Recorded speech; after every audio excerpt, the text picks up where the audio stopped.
अस्सलामुअलैकुम सामीन। 30 रबीउल अव्वल और 23 सितंबर है। ख़बर का उन्वान है आज़म खान जेल से बाहर आ गए हैं।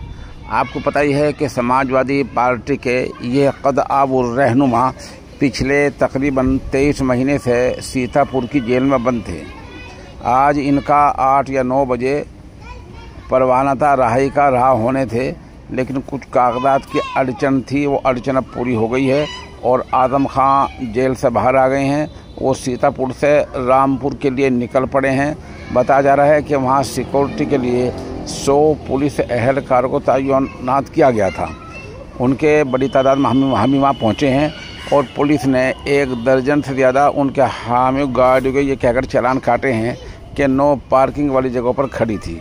इस तरह एक उनकी मेंबर पार्लियामेंट उनका खैर मकदम करने पहुंची थी, उनको पुलिस ने बीच में रोक दिया है।